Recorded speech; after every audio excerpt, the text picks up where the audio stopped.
My name is Stan Morose. I take care of Constitution Hall, and welcome to the Bleeding Kansas Lecture Series. This is the sixth and final one. We're going to go out in a blaze with Charles here today, talking about a very interesting subject. This is the 19th year that we've been doing the lecture series, and it's our honor and pleasure to have Charles Heller here today to talk. But first off, I want to thank Vicki Lechner in the back, who mans the snack and drink area, Iona Spencer, and Charlene Winter for bringing out the snacks today.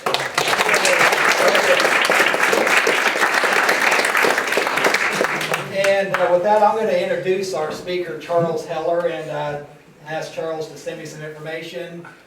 He has various titles. It's Dr. Charles, doctor with a PhD in history. Also, Colonel Heller. He's a retired colonel of the U.S. Army. And he's also Professor Heller, too. And, or Mr. Heller, or as he tells me, just call me Charles. Charles is a retired full professor at the U.S. Army Command and Staff College, and that's at Fort Leavenworth. And previously, he was recalled active duty and assigned to the Joint History Office of the Chairman, Joint Chiefs of Staff. He has a doctorate degree in Civil War and Reconstruction from the University of Massachusetts, Amherst, and also a graduate and faculty member of the Army Command and Staff College and Army War College. In addition to his military career, Charles was the director of evening and college and summer sessions at the University of Massachusetts, Amherst.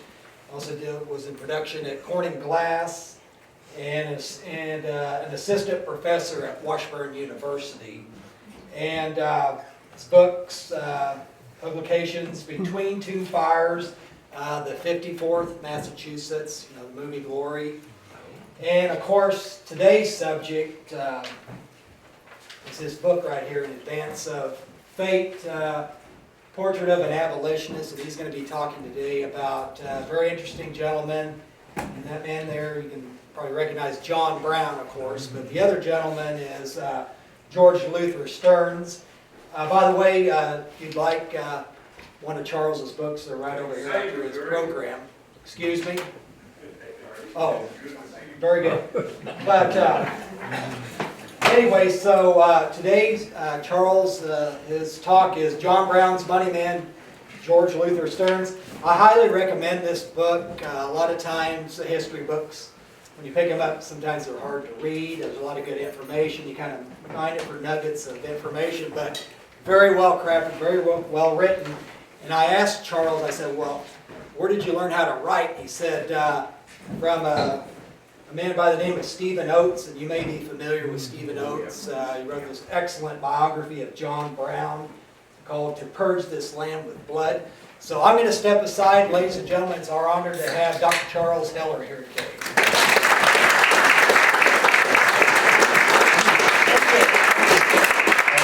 I always want to tell an audience before, you better wait to see what you get before you start recording. But anyway, pleasure to be here. This book is something I've done that certainly I'm surprised at being able to present to you and tell you about a person that I have a lot of respect for. A lot of times, many of us do really good things and don't get the recognition we deserve. This man is unusual because of all he did do in regard to the Civil War. And it wasn't just about recruiting regiments, and it wasn't necessarily about John Brown. It was about other things like the 13th, 14th, and 15th Amendment, emancipation, education.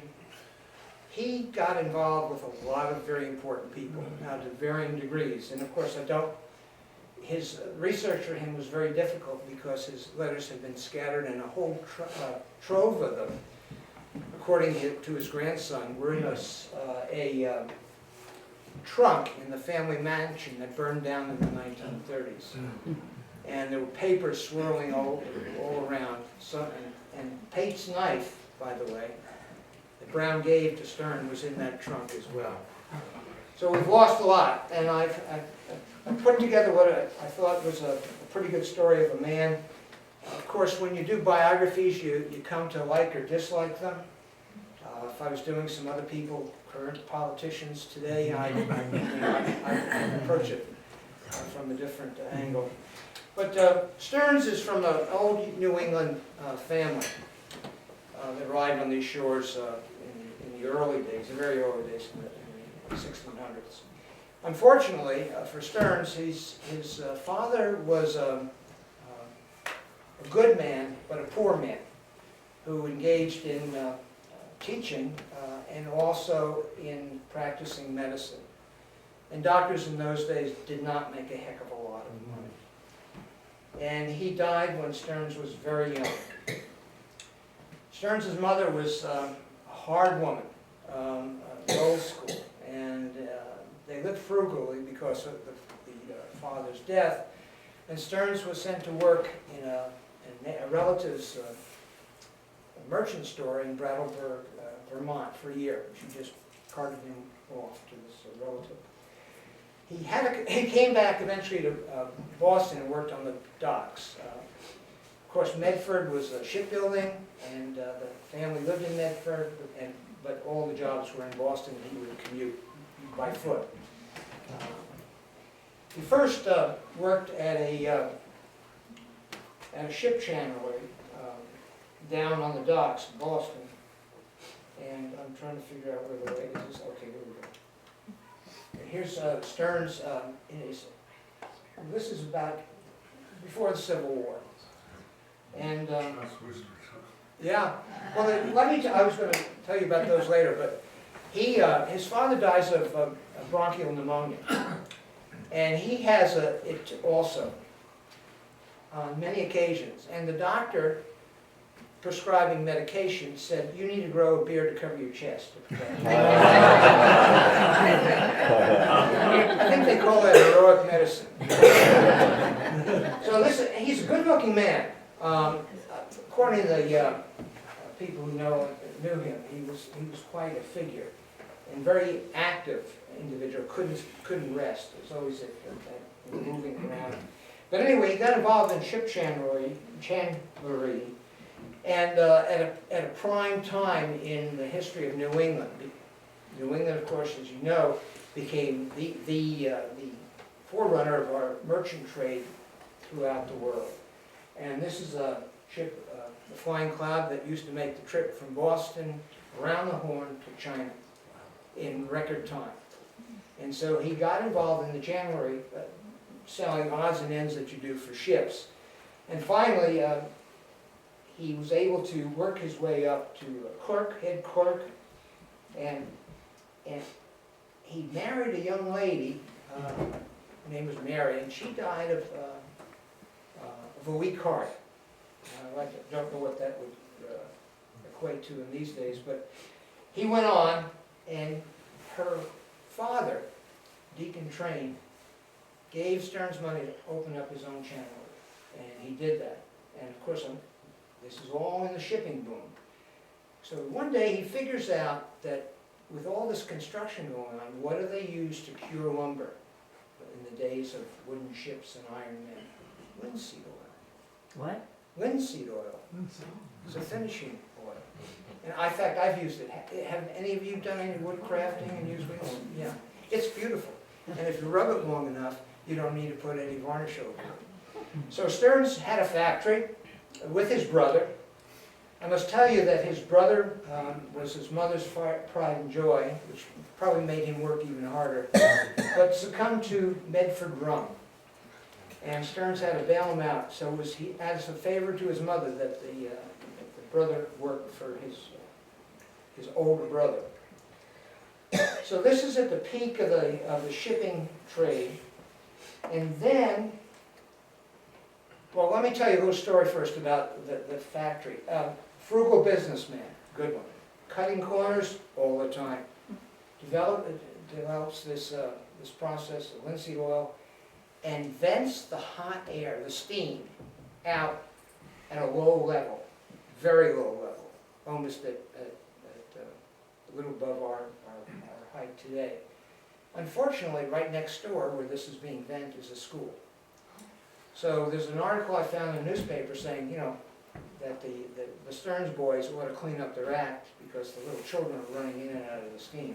But he gets out of that business. He is so frugal that he's able to sell it at a good profit. And he finds out from a young man that there's a new way to make a lead pipe. Also, this is the time in the late 1840s and starting into the 1850s where cities are growing exponentially. Big cities, New York, Boston, other places. And the only way to transport water to tenement houses is through lead pipe. Now, you know and I know about lead poisoning, but so did they. So what you did was you let the water run. So the fresh water, not the standing water, it wasn't contaminated. And there's a whole article in one of the Boston papers about, well, maybe we should use glass. And then the response to that is, it's too expensive. So he gets into it, and they had seams in the lead pipe. And Stearns finds a patent, a young man who stole the patent, trying to get money together to build a factory to make seamless lead pipe. And this is one of the shipyards, and this is a hydraulic invention where you can get a rounded pipe out without seams.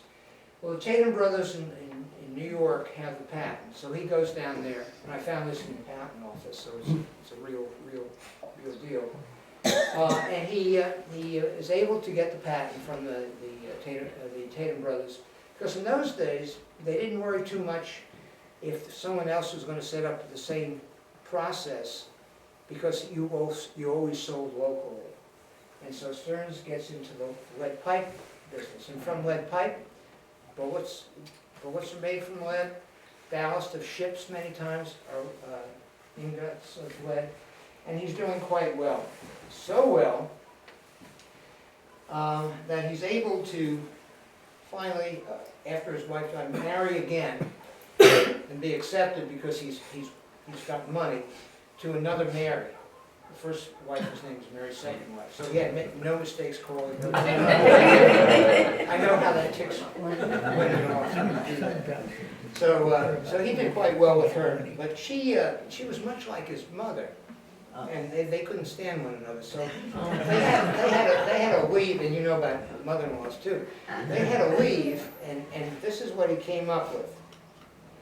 The land that you see belonged to a relative of his by the name of Turl Tufts. Today, right there on that hill is where the major buildings are for Tufts University. And when I was there, I told you that the mansion had burned down. Well, Steve Oates always said, if you're going to write with someone, you have to go to the places that they were, because then you can describe it and understand better. Which is why my portrayal of Kansas is the way it is in the book. In fact, Stearns tells an acquaintance, who I'll mention later, that he thought Kansas was beautiful when he came out here to Lawrence. And the acquaintance said, it's not beautiful. For beauty you have to have fields and streams and hills. I'll question that. I find beauty in the sunsets out here alone. Anyway, the mansion is up here. I have a pointer, don't I? The center button on the... Is that what that's for? See? It's a mansard roof. And this street in front of it, or right over here, is now Stearns Avenue in Medford. And right here, the railroad ran, where he could take the train all the way out to Concord and elsewhere. And he had orchards, complained about the children nearby stealing the fruit, but was very substantially wealthy. In fact, a decade later, during the Civil War, we have our first income tax to pay for the war. Wars are very costly, and cost us dearly in lives, but money as well. And he has, in addition to his factory, house, bonds and stocks, $50,000 deposited in gold. Think of that. Think of what the rate, it's over $1,000 an ounce now, isn't it? So he was quite wealthy. And that was his entrance into society. Not because he was a member of the old society in Boston with the Cabots and the Lows and the Lawrences, but the fact that he was an entrepreneur. Now, when he does this, he comes in contact with Ralph Waldo Emerson. He attends, because that's what you're required to do if you're in society, attend meetings like today, because that was their entertainment. And he meets a fellow by the name of Ralph Waldo Emerson. Emerson's his entree to the Concord literati. And they form a special relationship because of their sons are the same age. And Emerson stays overnight because it was a late night after one of his lectures nearby. And Stearns' elder son comes down with a steam engine, a toy steam engine in those days. Boys like to play with trains in those days too.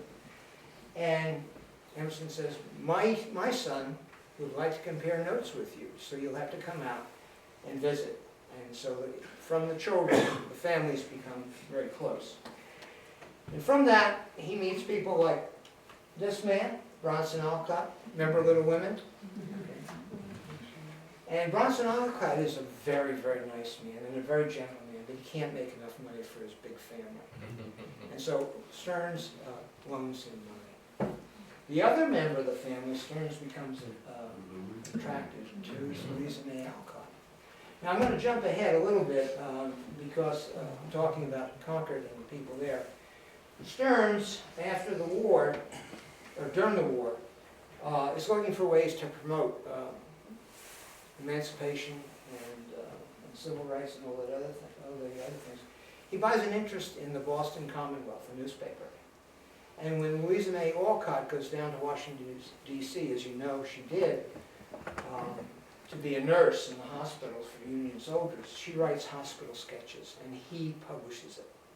That gives her her start in literature.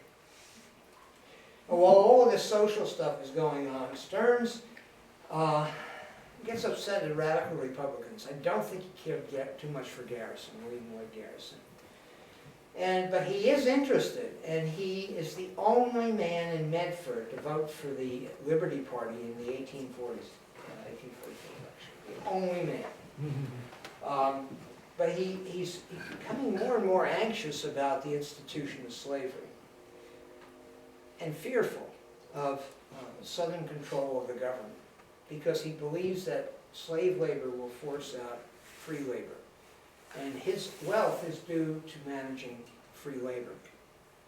And so he becomes more and more involved, conservatively so, in the beginning. And what really gets him going are several events. One, the Compromise of 1850, the Fugitive Slave Law. That really got to him. In fact, when I talked to the grandson via letters, he told me that the mansion that you just saw, there were rumors that there were tunnels for underground rail business. And anyway, he actually did hide a slave in the floorboards of the bathroom from marshals looking for him. But this gets him going. And the other thing that gets him going is he has an attorney whose name we recognize right away. And that's Charles Sumner. This is his attorney, initially. He has others. But Charles Sumner speaks against the crime against Kansas. And he's beaten senseless by Bully Brooks with that silver-headed cane. The Stearns are so close to him that Mrs. Stearns sends a case of Tokay wine for him to help him recover. And so he gets that. But they are close, and he is an attorney for Stearns. And his caning was the last straw, basically the last straw. Now, he gets involved in Kansas. He gets involved because Kansas, the free soilers are having problems out there.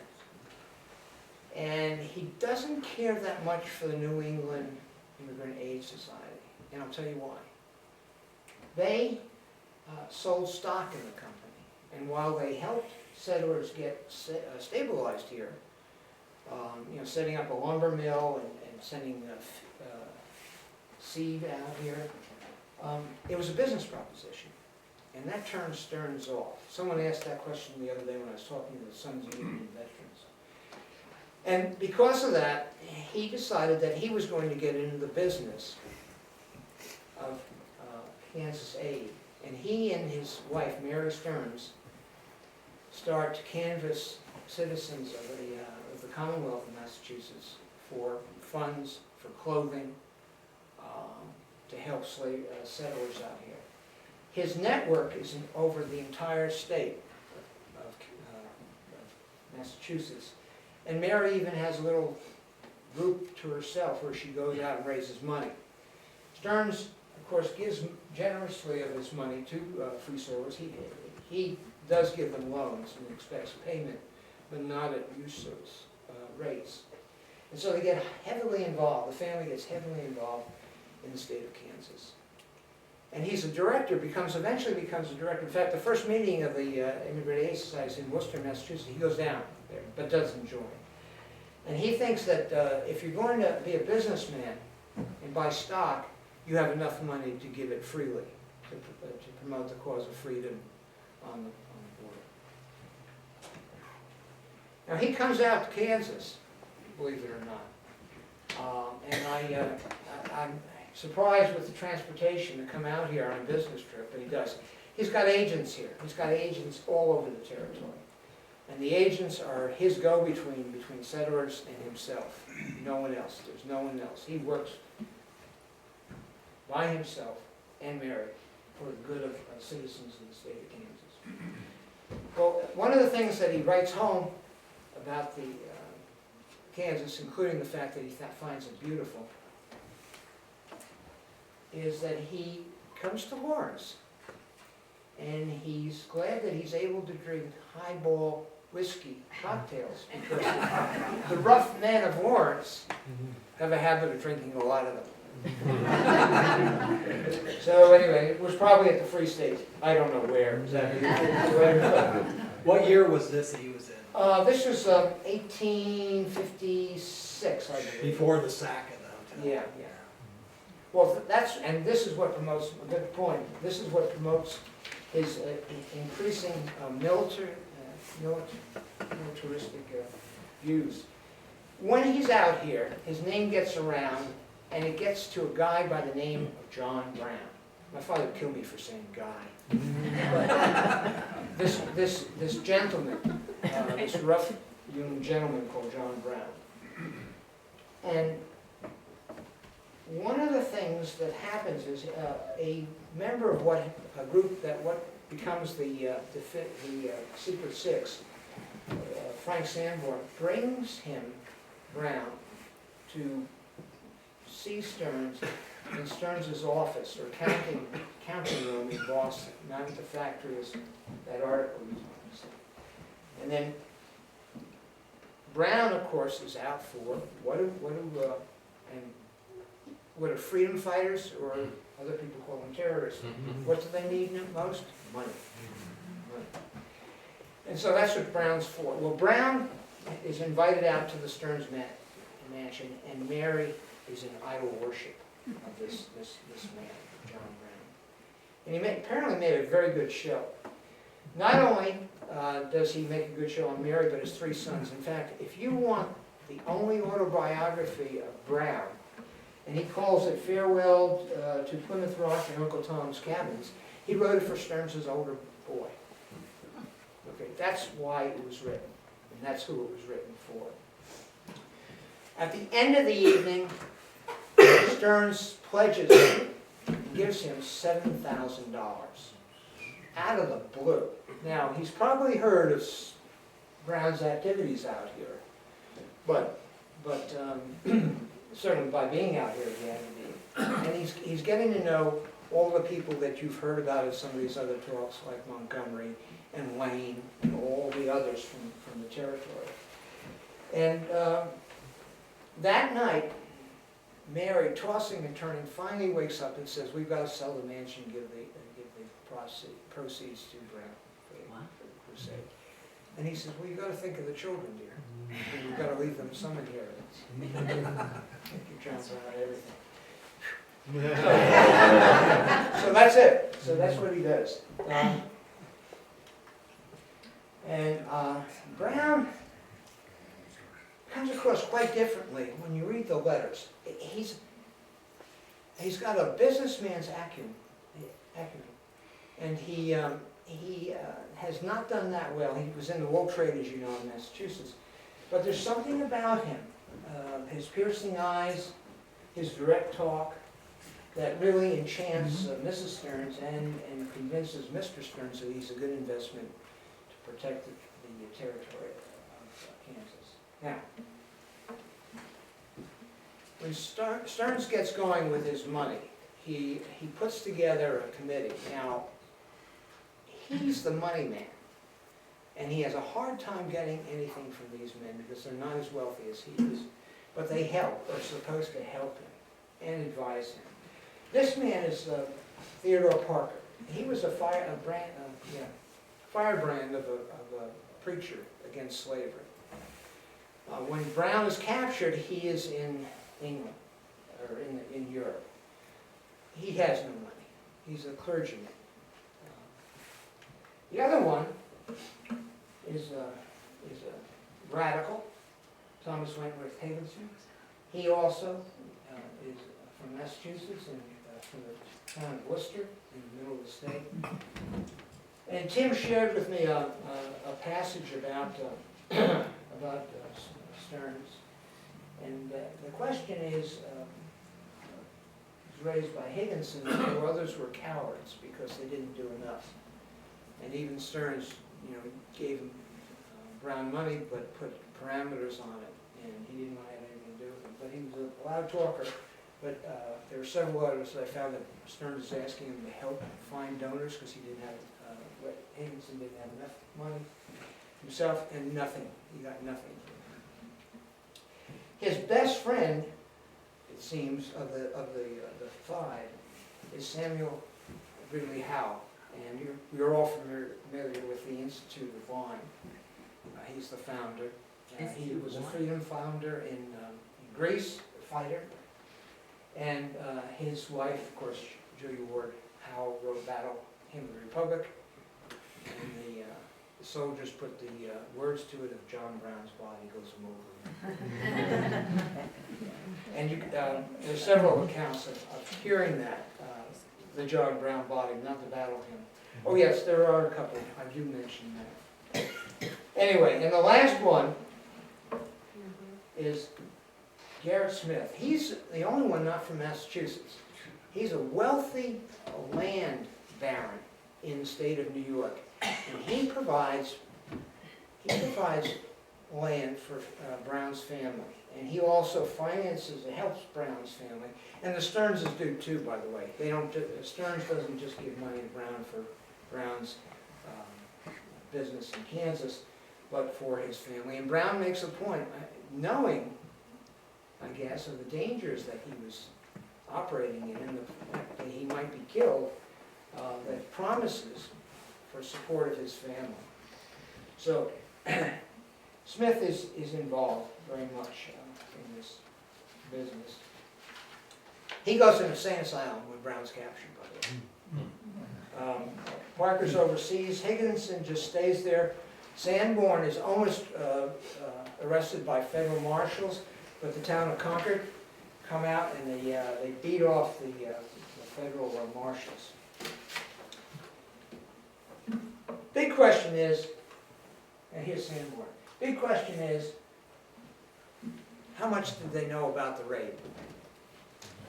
Well, they all knew something was going to happen. And Brown said to them he had a code word, railroad business, he called it. Railroad business. I think it means something that has something to do with, of course, the Underground Railroad, but there wasn't a railroad, neither was this.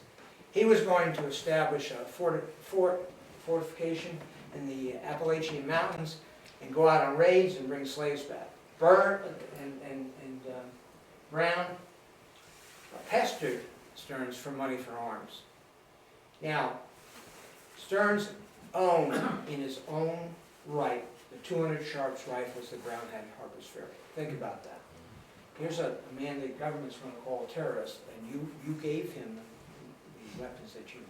He gave him the money for the pikes. He gave him money for to a company in Connecticut that made revolvers, similar to Colt's. I don't think they knew where he was going to strike. And you know, there's another story about, I don't have time to go into this in the book, about Hugh Forbes, the guy that Brown hires, British officer, to train his men. So they know that something's going to happen, and it's going to be on a military scale. Don't know where, don't know when. How many of you have been to Harpers Ferry? Beautiful, isn't it? Oh, gorgeous. Meeting of those two rivers, love going there. My great-grandfather's regiment in the Civil War was stationed there 3 times. So it was a big part of the Civil War. Anyway, one thing leads to another, of course. Conditions get worse and worse.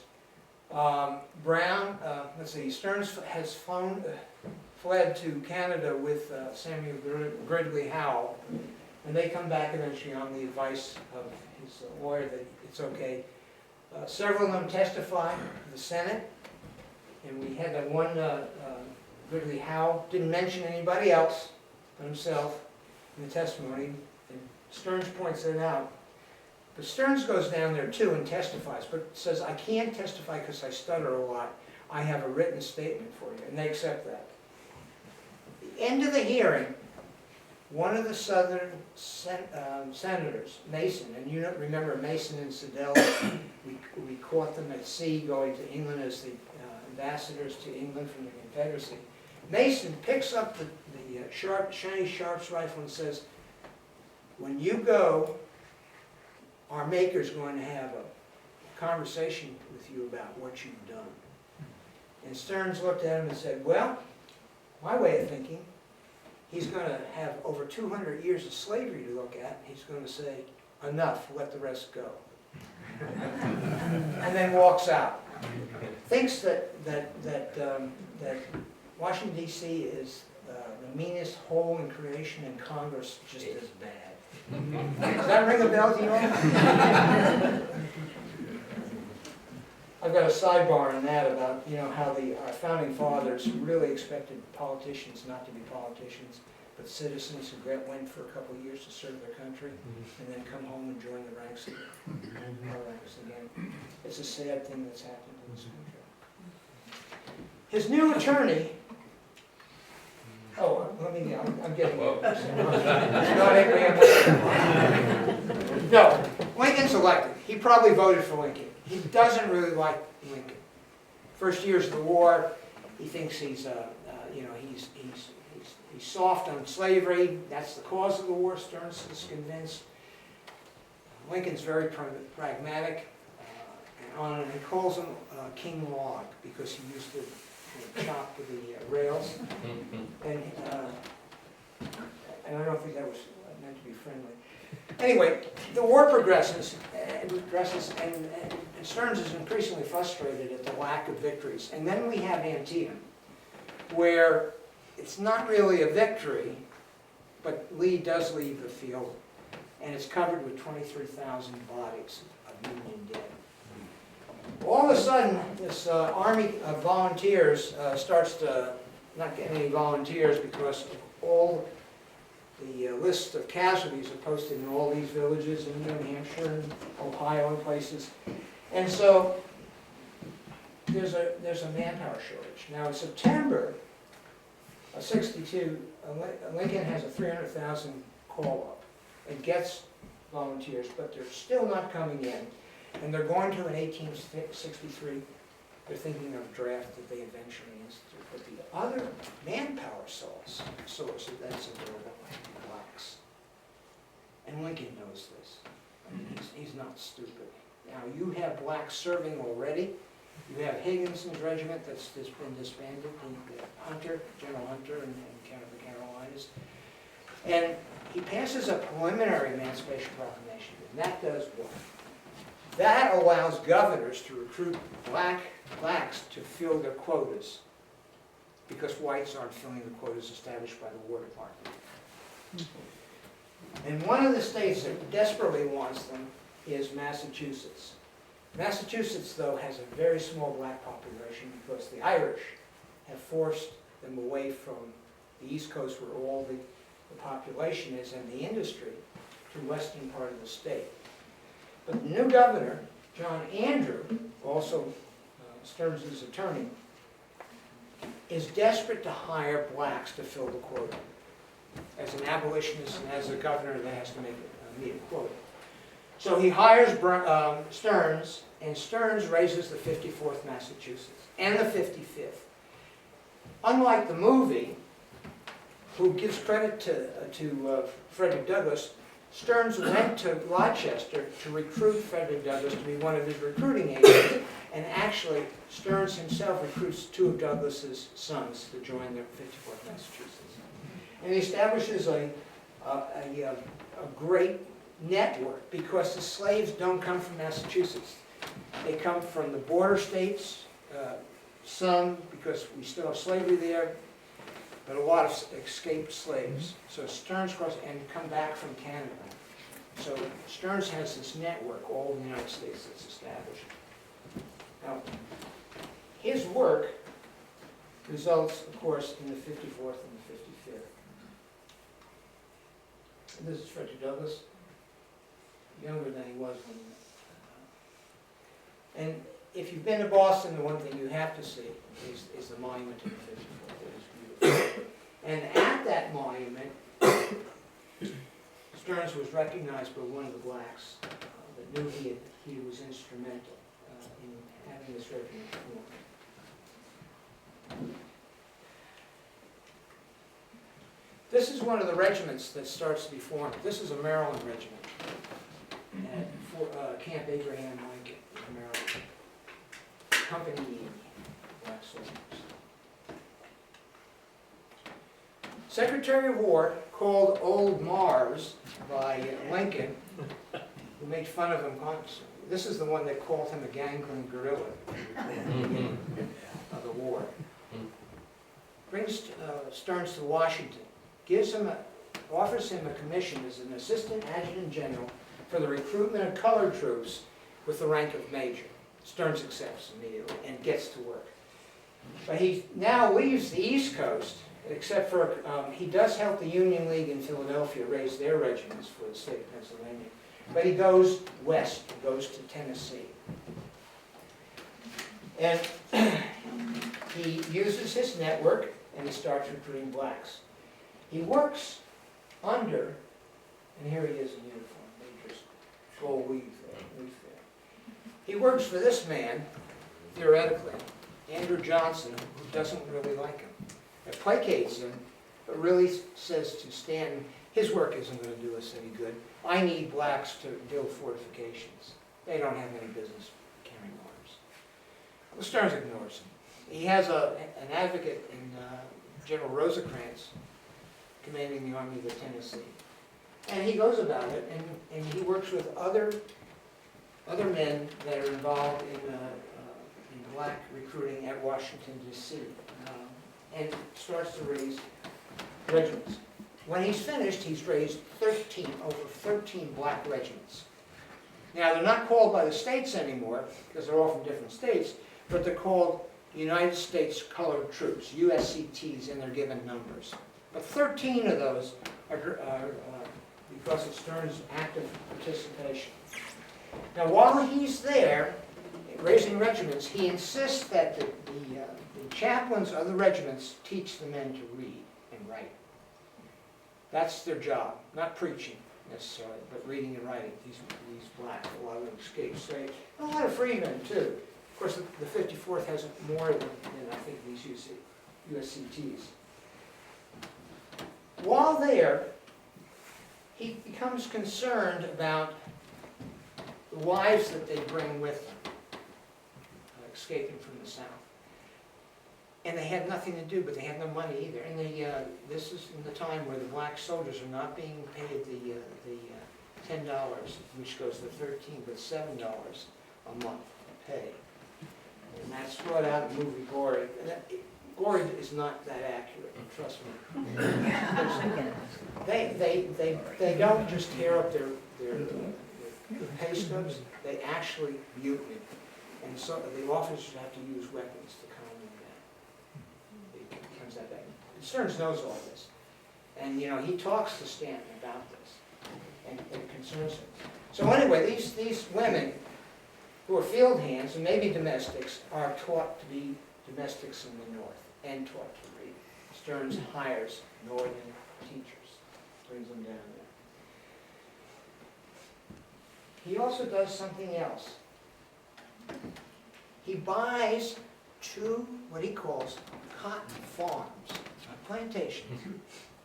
And his purpose is to set them up, have them run, and prove to the slaveholders, because remember, slavery is still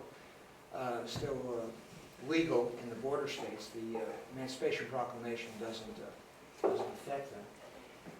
That he can get a better profit from his hired hands than they can from their slaves. And he also supports that. Also, he publishes a paper called The Right Way. Circulates it in the South at the end of the war,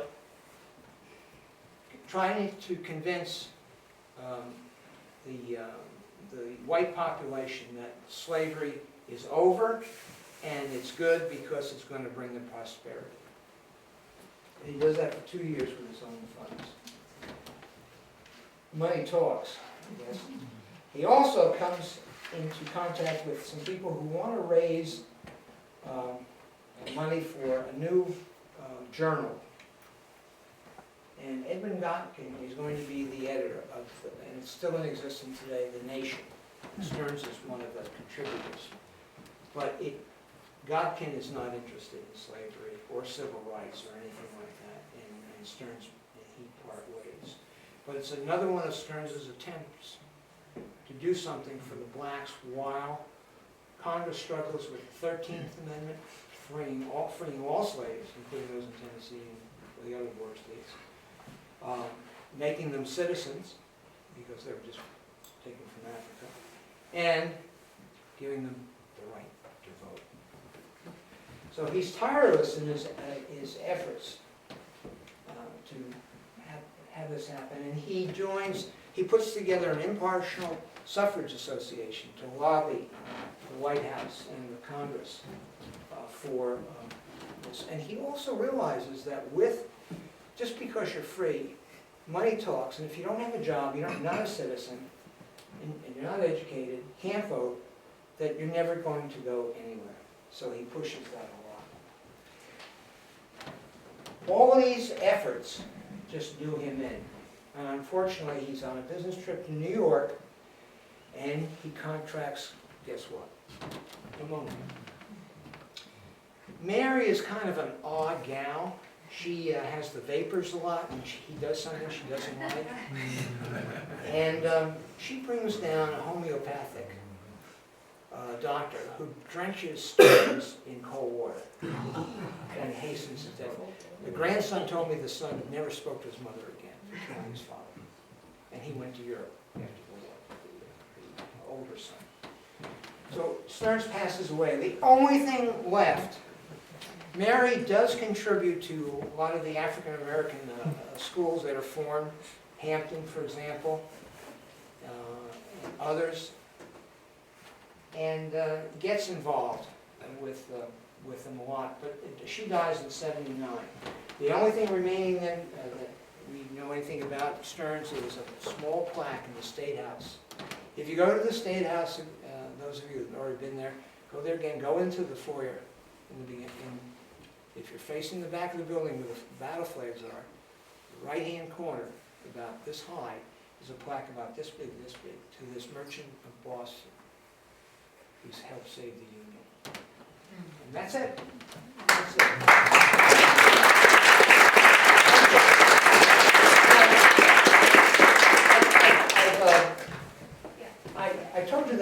involved in the, I just want to go ahead and do this. And people ask me where the title is, so I'm going to preempt it. If you read this, this is John Greenleaf Whittier. What better person could you have to give you a eulogy, a poet, or a renowned poet? Ah well, the world's discreet. There are plenty to pause and wait, but here was a man who set his feet, sometimes in advance of fate. What are your questions? Answer questions. I haven't covered everything. Questions, please. Sir, ma'am. I have a question about your, when you mentioned his network that he relied on to recruit slaves to serve in the armed forces or the regiments that he was starting, like, what sort of network did he rely on? People. For example, when he and Mary were collecting funds, he went to tinsmiths who did repair work on things and had people who sold his pipe and said, hey, help me out. Go into your community.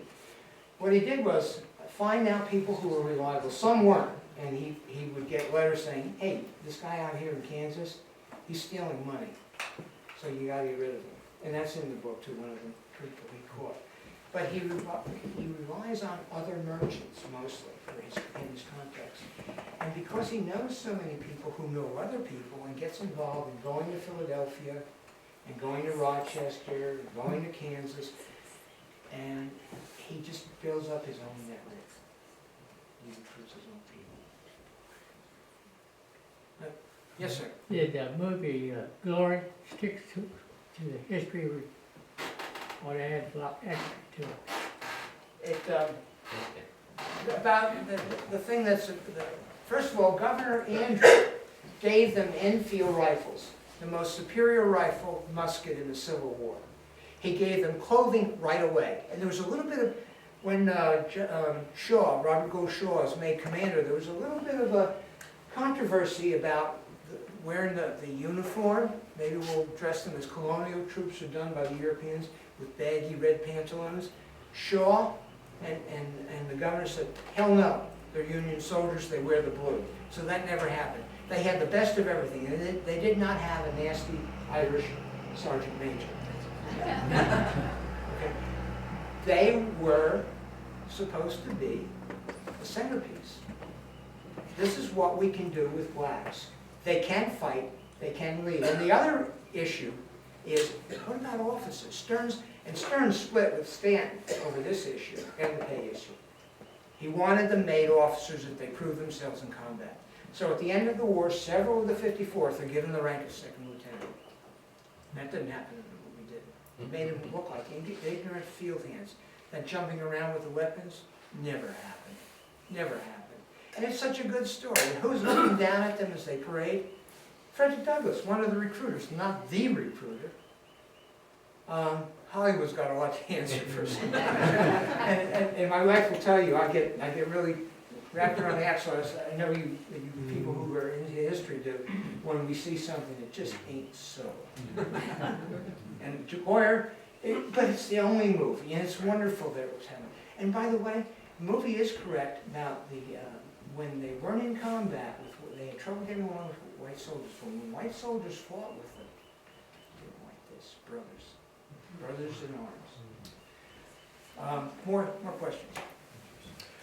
You made reference to Stearns voting for the Liberty Party, I believe. Can you tell me what the Liberty Party was and what its significance was? It's a forerunner of the Republican Party. Okay, it's men who believe in free soil, basically free soil. Not very large, but it's that sturdy, that growth of we've had enough of you Republicans, and you Democrats, and you Whigs. So we want something else. And Stearns is grateful to the Republican Party because even in those days it favors big business. It is the businessman.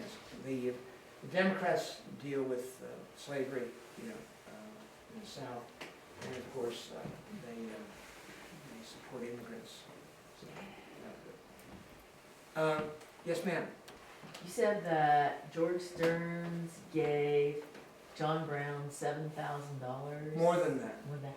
In what form was that? cash gold Ah, checks? I mean, like, interesting. How did he do that?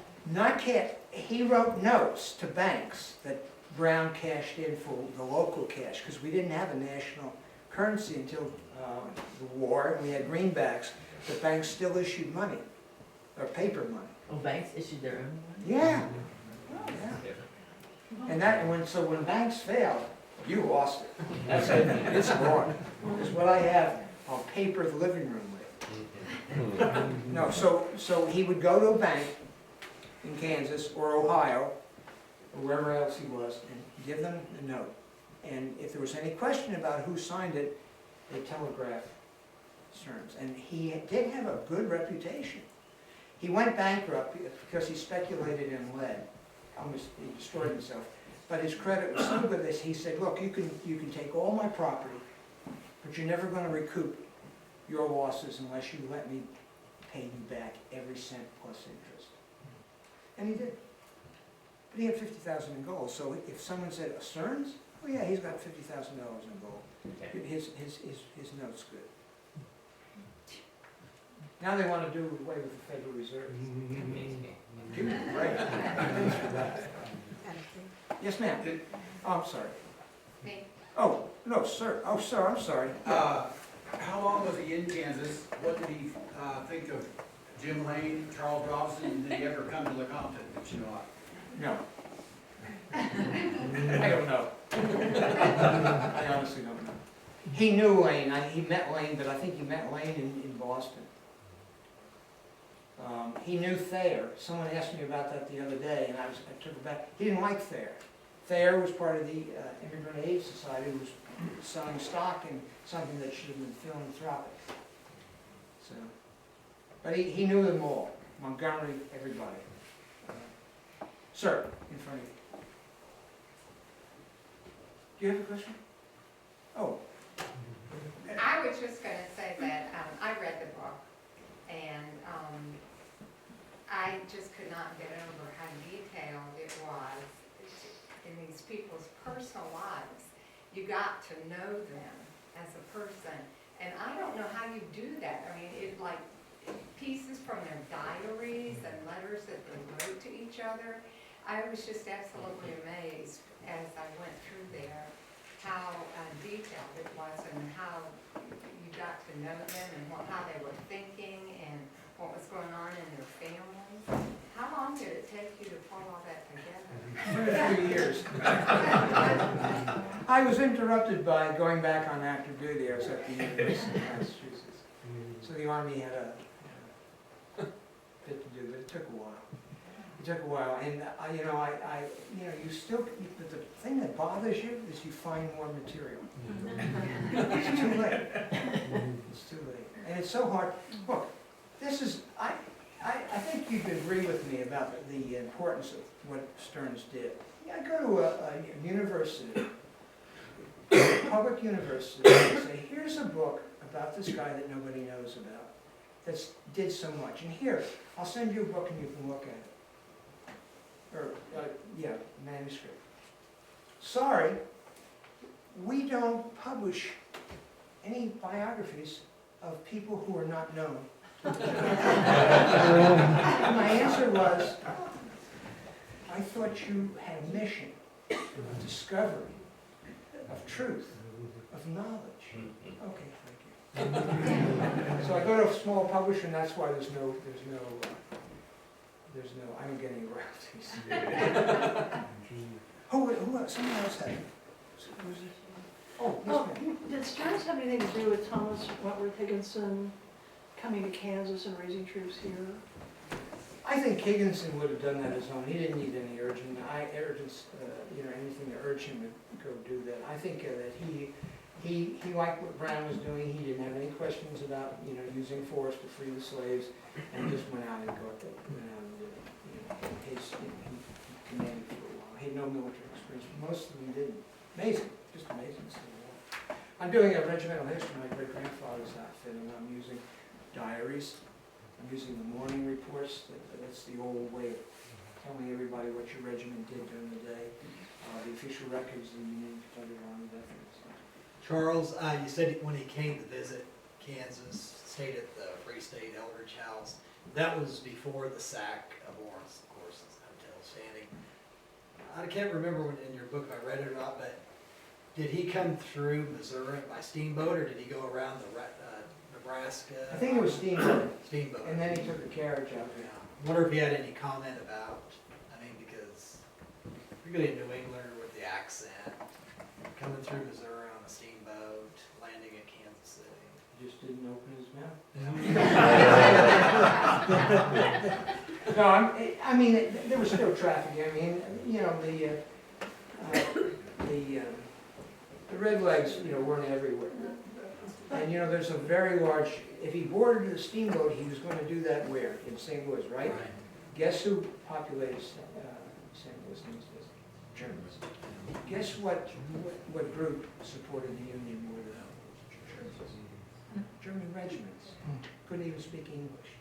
My great-grandfather was a German, of German descent, and he lived on the eastern shore of Maryland. Guess what? Eastern shore, Frederick Douglass grew up there. Pro-South. Samuel LeCompte, Chief Justice, namesake of this town, Eastern Shore. Yeah. So, but they did it. They raised one company of the regiment. Do you know why the Germans were so anti-slavery? Because a lot of them came over after the revolutions in Europe of 1848 and respected a democratic government as opposed to a Kaiser or not a dictator, but you know, Germany wasn't unified at that time. Prince, I guess, different provinces. So there were a lot of them, and they were loyal to the Union, and that's what kept. I think they kept Missouri in the Union. I'm almost convinced of that. More, please. How old was he when he died? He was born in 1809, same year as Lincoln, so he wasn't very old. What year did he die? 1867. 67? Yeah, 1867, and he was born in 1890. So he died in early death. He had a lot more miles on him. He and Gridley Howe were planning an expedition to go back to Europe to freedom fight. And, he really liked that man. Did he really think John Brown's raid on Harpers Ferry had a snowball's chance of succeeding? You know, I don't know. Is there any evidence of that? You know, there are indications that sometimes he's a little immature, not immature, Naive. naive, yes, thank you, good word, yeah, naive about certain things. And that comes across with the lead pipe business. But you know, have you seen that book about Quantrell, the Ride with the Devil? Mm-hmm. Do you remember the language? Mm-hmm. Sir Scott, what's his name? Yeah. Romantic. They were romantic. Sir Walter Scott. Yeah, okay, Walter Scott. They were romantic people. They spoke like that, the educated people.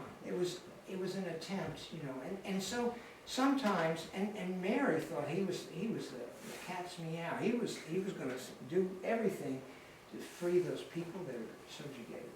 Oh, the interesting thing too is one of the questions that people ask me is, did he employ blacks? Well, there are no blacks there. Okay, he employed Irish laborers in this factory. Okay, and I know he didn't. I have a lot of respect for Frederick Douglass and other black figures. But they're trying to think of something else he does that is. But in answer to your question, in the book, he believed that whatever Brown did, he would never be a failure. And I think it's his way of saying, and maybe they all believe, it doesn't really matter, we've got to do something. And if this is going to be the spark, so be it. And if he dies, and Stearns did try to send people to see if they could rescue him from the Charlestown jail. And that was it. He also sent an agent down to try to get his rifles back. You would say that was naive as well. And the agent writes back and says, they're not all here. A lot of the Pug Uglies, a gang in Boston, had stolen them, and the rest have been confiscated. Obviously, the Senate had a few of them. So he wasn't going to get those back. And the agent says, I think you just better lay low. Also like avoiding prosecution as aiding and abetting. No, see, who charged Brown with treason? That's a rhetorical. Who charged? State of Virginia. The state of Virginia. See, if you go to the District of Columbia, it's not a state. Sure. And Massachusetts isn't going to issue a warrant. Not John Andrew will issue one. So he's off. He's off scot-free. But he did run, because they didn't know what was going to happen. He did try to rescue him. They have a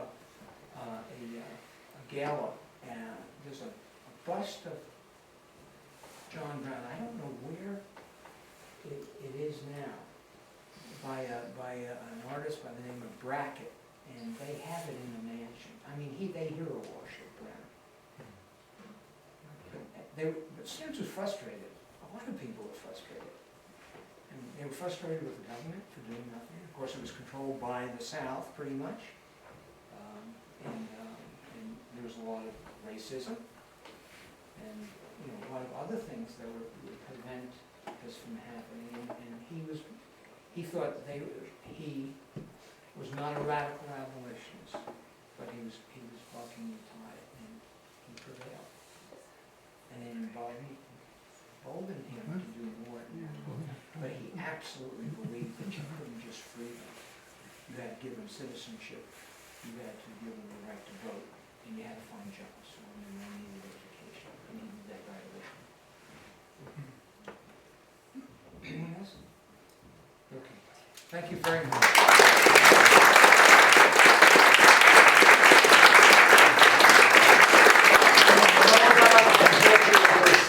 Thank you very much. Excellent talk. And if you'd like a copy of Dr. Heller's book, we've got him here. If you want to use plastic, go downstairs and you can get a copy from him and a sign, take it downstairs, and Tom will take care of you.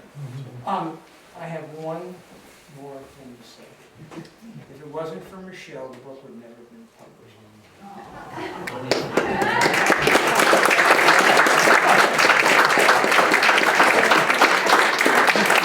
I learned from Mary and George Stearns. So.